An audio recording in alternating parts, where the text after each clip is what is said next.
of fleek.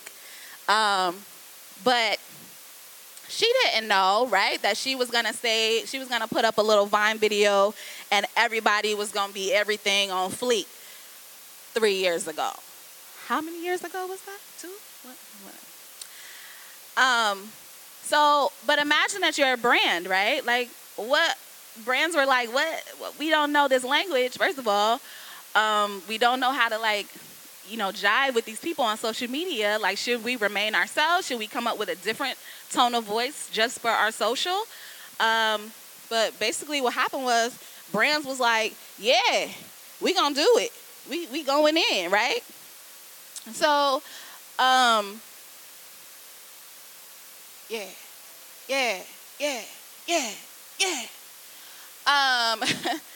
so when I first started doing this presentation, there was 1 month where there was over 17,000 mentions of Bay and Fleek just by brands, not by regular people like you and me, just by brands, right? Everything was on Fleek. Everybody was Bay. Okay?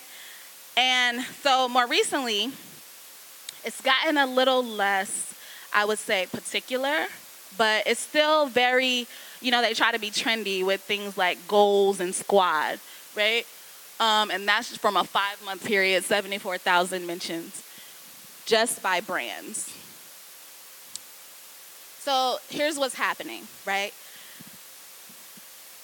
Brands used to say, we get you.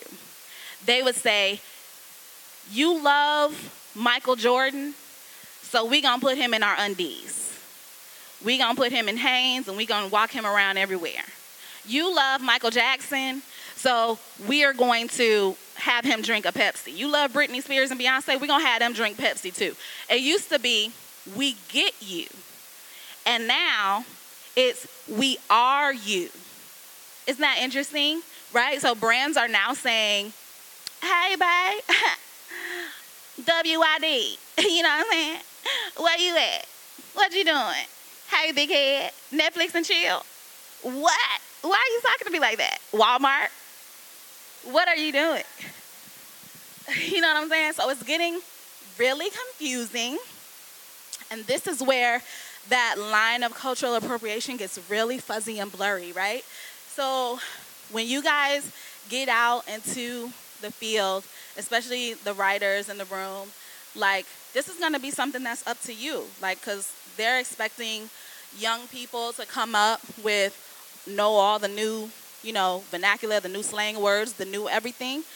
And sometimes it feels a little bit icky, right, to snatch this from a particular set of people that are talking this way, or a particular set of, tweets or whatever's popular, and put it out there for people to want to sell their product, or for people to try to persuade and influence people to buy a product. So that's where that line gets a little bit blurry. We are going to play another round right now of who, Tom, is it?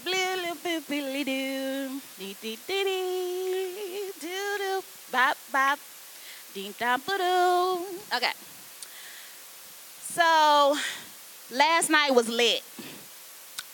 Relive it all with unlimited data. Oh.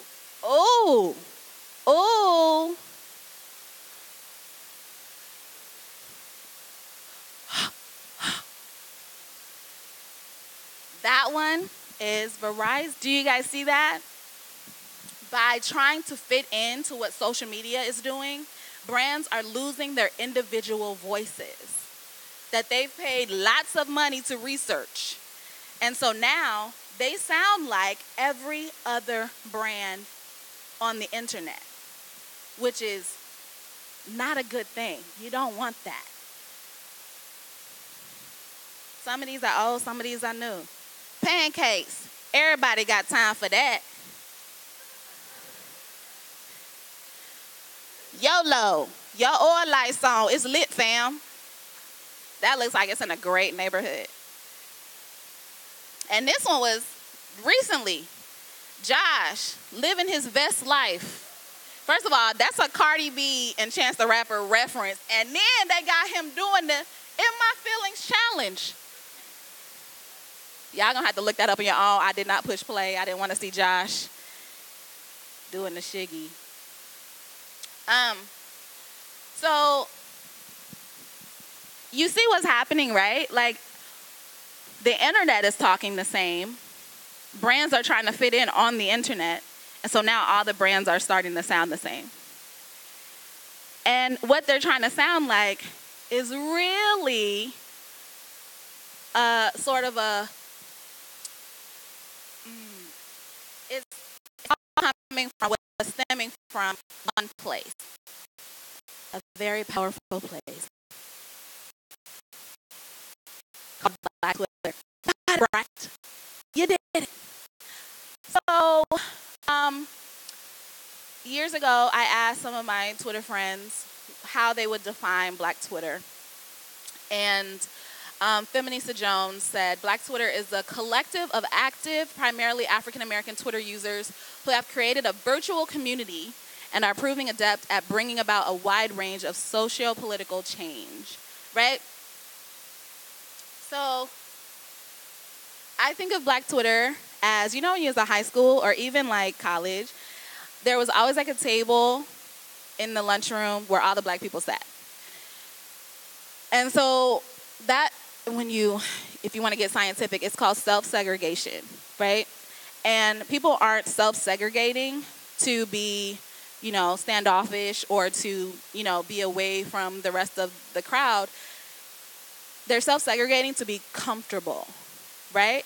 So what happens is, all day long, you're talking to people, you kind of have to code switch a little bit, you're talking to people in a certain way, and when you get to lunch, you sit at a table with all your homies, and you can talk however you want to talk, right? And so that's why that happens, and that's really, in essence, what Black Twitter is. It's just Black folks talking to Black folks about some Black-ass stuff going on. You know what I'm saying? That's really what it is. Now get this. Here's the gotcha, as they say. At the current rate of hiring, it'll take 64 years for African Americans to be properly represented in advertising. That means all these brands sounding like Black Twitter, there ain't no Black people at that agency. Ain't no Black people there. And so, again, when we go back to cultural appropriation, who writing these tweets? What y'all look like? What y'all doing? Here's AAVE. It's African American Vernacular English. Some people call it Ebonics. It could be Black slang, whatever you want to call it. But these words that a lot of Black people use could be considered improper and unprofessional, right? But when a brand uses it, as we saw in that very first video that lady started it off with, last night was turned, right? So a lot of these brands are winning awards, and they're being like, you know, lauded for their brilliant use of it in their campaigns.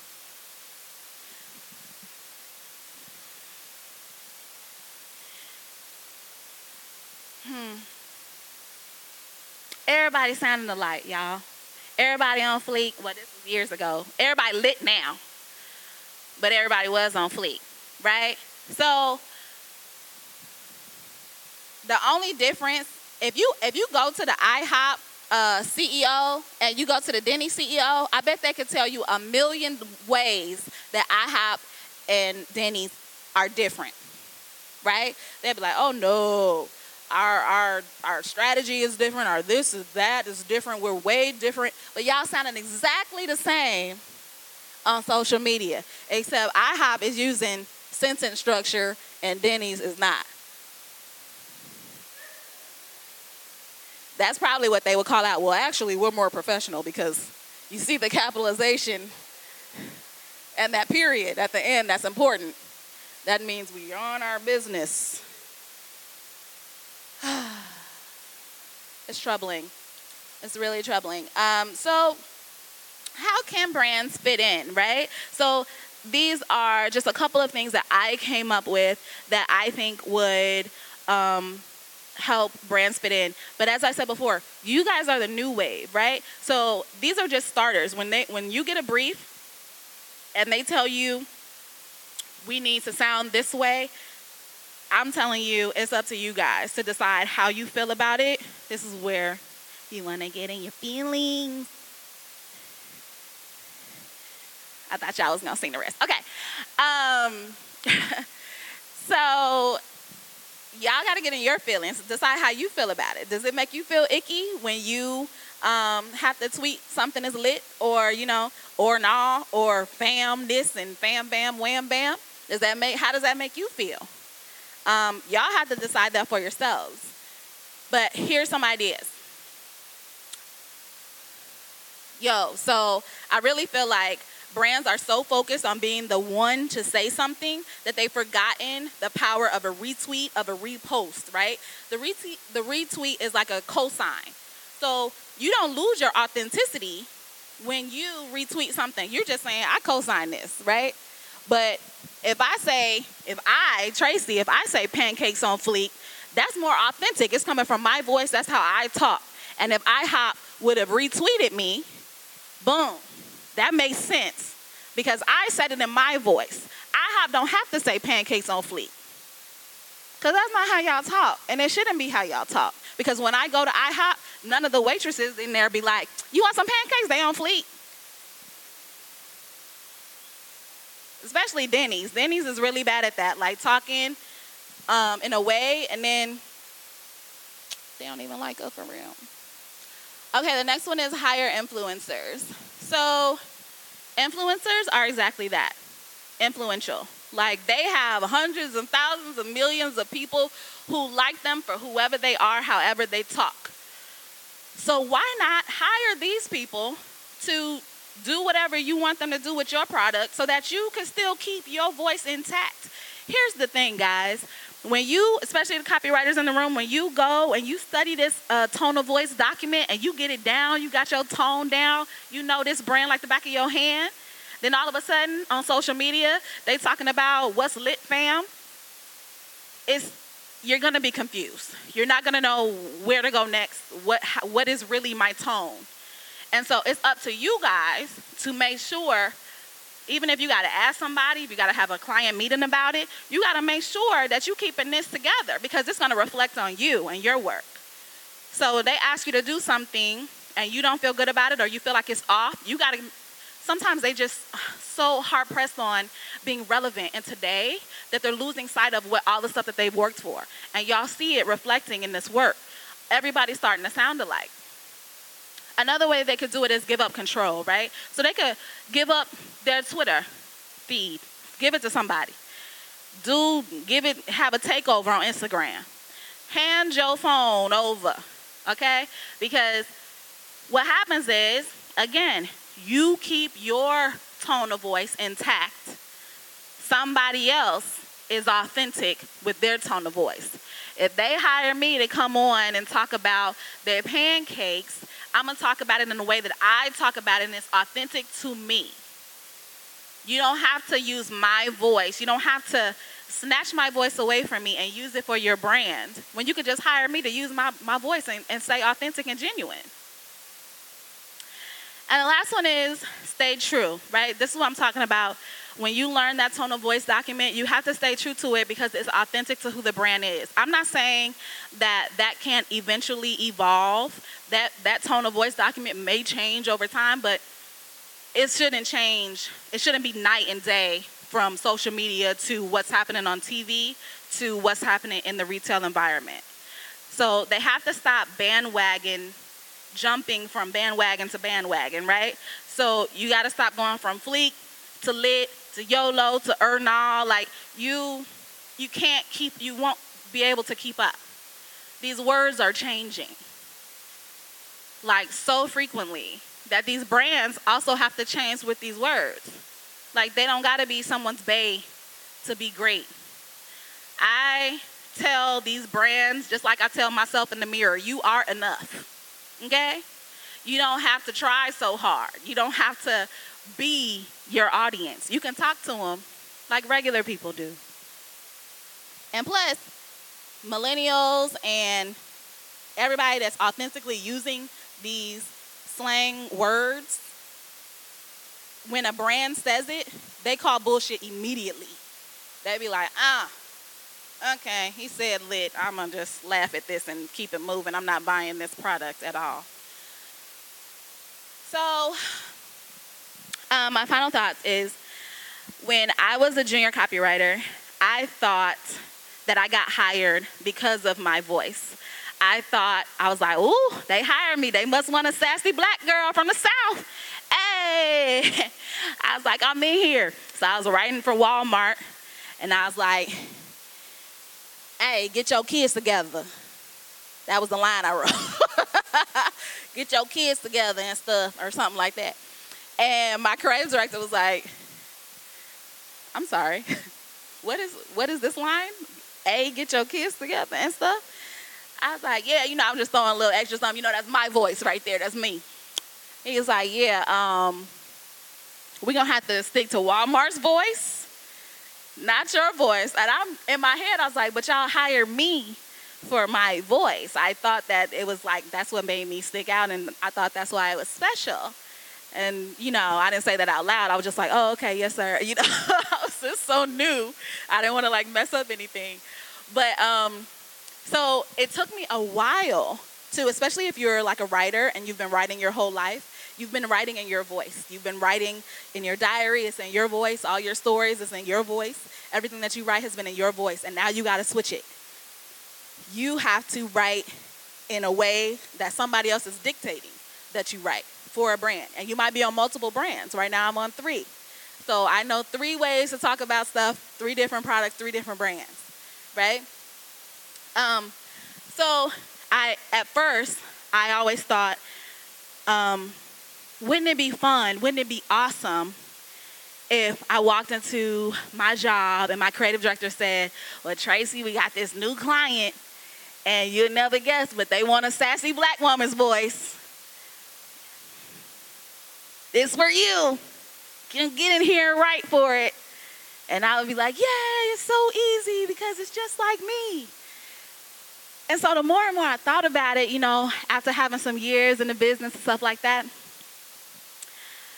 no matter how cool I think a line in Tracie voice might be, no matter how funny a tweet I think I could come up with, in my voice really isn't for sale. And your voice shouldn't be for sale, right? You should use what these companies have paid for, researched, and paid for. Because in the end, your voice, with your tone and how you speak, is you. And you shouldn't want to share. Thank you.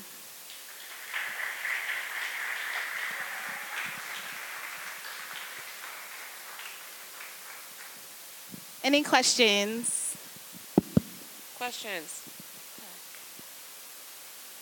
Question here. Hey, how you doing, sis? Great. This isn't a question. This is a thank you for this brief education that we just got, especially when we talk about ads. I think my first quote, I had a question of where are all the black folks, right? So I do thank you for being a black woman coming in here and not just being a black woman talking to a group of advertising students, but talking about something that needs to be talked about. So thank you. No problem. Yeah, thanks, guys. I do want to say, it's, there's not a lot of people of color, especially black people. I think there's even, I don't know. I guess it depends on what city you're in.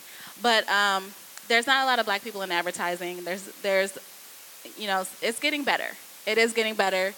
But it's something that, as an industry, I think everybody is working towards, just more people of color, more diversity, because the work gets better when you have more insights around the table, more experiences. Everybody didn't grow up the same way, so I think it's super important. But also, I don't want you guys to sell yourselves out and, sell yourselves short. You are who you are, and you should hold on to that.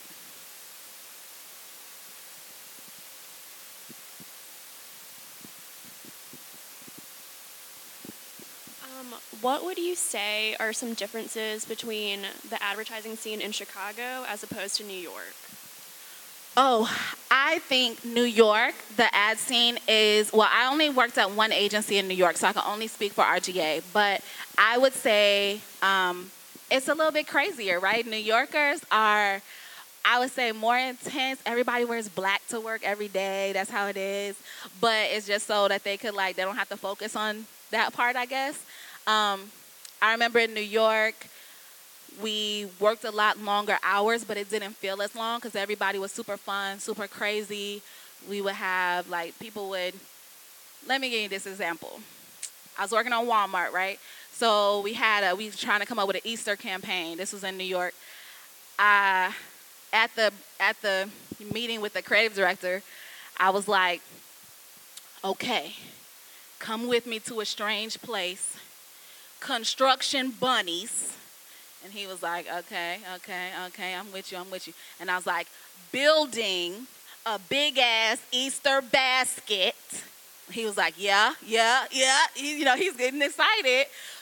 In Chicago, they probably would have been like,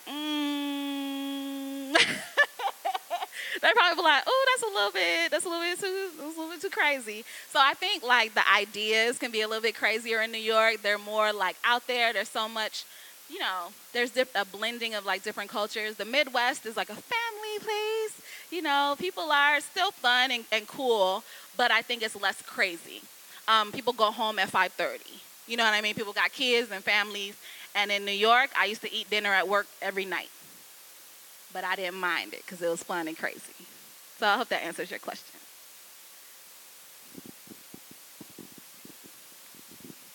Hi. Hi. As a copywriter, thank you for speaking about brand's voice because it's something that I think we don't hear enough about. Yeah. So my question is, what are one or a few brands that you think have the most unique brand voices and why? Ooh, that's a good question. I think Old Spice started it, right? With this sort of uber confident guy and all of the crazy shenanigans he could get into. And once they had that one campaign, I'm on a Horse campaign, I think it switched their whole tone for that brand. I think Old Spice used to be very different. And so that's a good example of a brand evolving their tone of voice, but still staying true to who they are. So I like Old Spice's tone. I like how they talk to people. I think it stays consistent even on social media. And I don't know if it's very distinct, but I do like how Starbucks talks to people. They stay on brand. I really can't think of any instances where they have gone off the rails and just, posted some it's the lit fam type of stuff. You know what I mean? So I really like how they stay true to who they are. They have a certain set of values, and you could tell every year that they try to grow certain things, but still remain Starbucks. And I would say the most long-lasting brand that has kept their tone of voice fun, happy, you could tell, is Coca-Cola. And I think you could probably look at Coca-Cola ads from 30 years ago and Coca-Cola ads from today, and you can tell that they still have this same tone of voice document, but they're just evolving the work that's coming out of there. I would say those are like some of them. There's some really good ones out there. Everybody ain't trying to be on fleek and lit. But does Old Spice's voice match their brand? Because I didn't know it before I came to the U.S., and I heard like it's like what your grandparents would use. That's what it used to be. So that's what I'm saying but it still about how a like brand. That. It still smells like that. You right. But they're trying to evolve it, right? They wanted a new audience. They evolved their brand voice. So it definitely used to be like an old man's sort of brand, I guess. But now it's more fun, and I bet you, I don't know what their sales are, but I bet you they have a whole new audience now just because of that campaign and just because of how they flipped their tone. So it's not something that once your tone of voice is set, it's set forever. It can definitely evolve, but it should not flip on and off like a light switch. You know what I mean? It can definitely evolve over time, though. Thanks. No problem. Any more questions? Oh, we got one right here.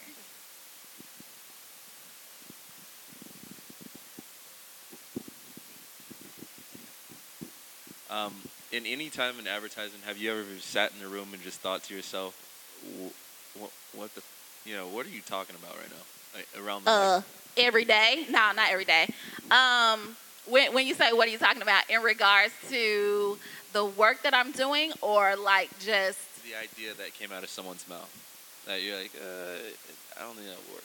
Yeah, I mean, like I said, it's advertising is like growing in diversity. So I've definitely had some moments where I am like, that idea will not fly.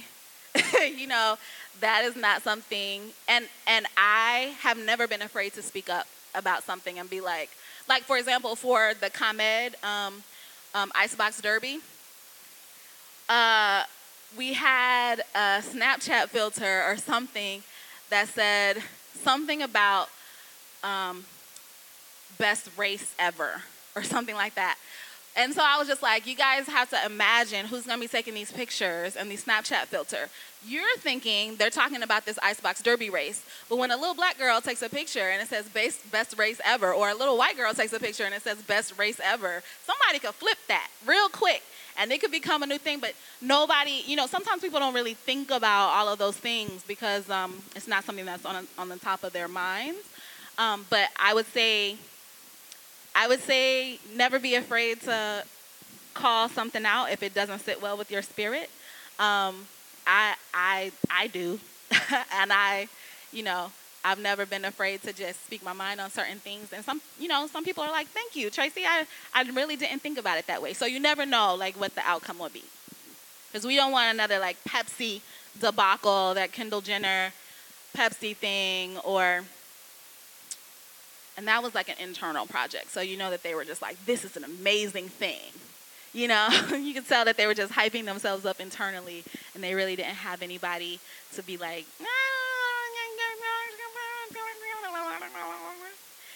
so yeah, I mean, as far as just regular ideas, you ain't gonna like everybody's ideas. They ain't gonna like all your ideas. And it's just like, that's part of the job, right? Compromising, working together with people. It's just, if you can build on it, build on it. If you really just don't like it, I suggest you try to come up with something that you can build on it, because some people get married to their ideas. They're like, this is amazing. Like, came out of my brain, and this is fucking awesome. And we're going to do it. It's going to be great. And if you don't really like it, but that's your partner, you got to find a way to, like, build on it to make it something that you both appreciate and that you're both proud of. That's the thing. Just be proud of what you're doing.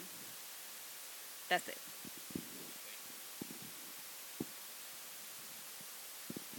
You know what? I have one question. Okay, the Verizon tweet, was that done by the general market or the AA agency? Because I know they have an AA agency, so I'm just surprised that was done. I don't actually know. It was a regional specific tweet though. It was only for New York. So I don't know if they just did it like that because they were targeting New Yorkers, but I don't know. Any other questions? What do you feel like is coming out of the creative circus? What do you think was the work in your book that made you stand out the most to get hired? It wasn't any of my work. It wasn't any of your work? Not a single drop of my work. My book was not good. I'm going to tell you the truth. Okay, so what happened was, this is what had happened. I went to Portfolio Center first. Mm-hmm. And I spent like 3 quarters there. And then I transferred to the Creative Circus in a quarter that was already had been together since quarter 1.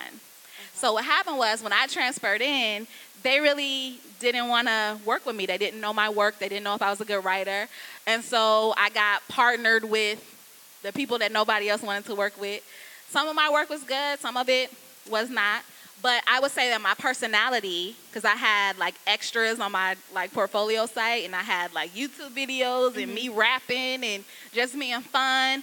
I feel like that's what got me in the door Yeah. for an interview. Now, because I did go to RGA first, I did have some stuff in my book that was digitally focused. And I feel like that's super important.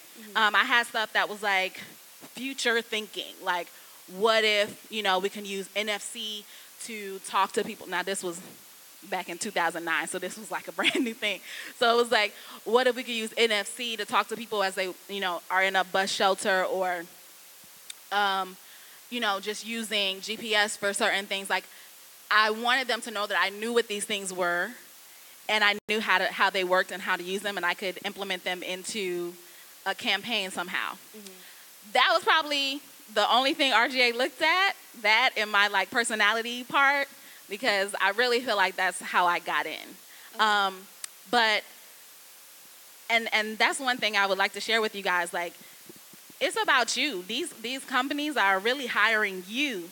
They want to see your energy. They want to see your passion for this. If your book is amazing and you've won awards and all that, that is like, amazing, and it's a bonus, really. But imagine you've won all these awards, you're amazing, but you don't work well with other people, or you're not a team player. You're kind of mean. Don't nobody want to work with you. It's like, it's not going to last long, because your reputation is going to follow you around everywhere where you go. Advertising is not that big. Yeah. So if you're an asshole, I'm telling you right now, everybody in advertising going to know you're an asshole real quick. So people just want to hire people that they want to work with. That's it. Okay. Thank you. No problem. Any other questions? Yeah, one. Any tips on getting into freelancing? Ooh. Well, in Chicago, there's are you a writer, or is an art director?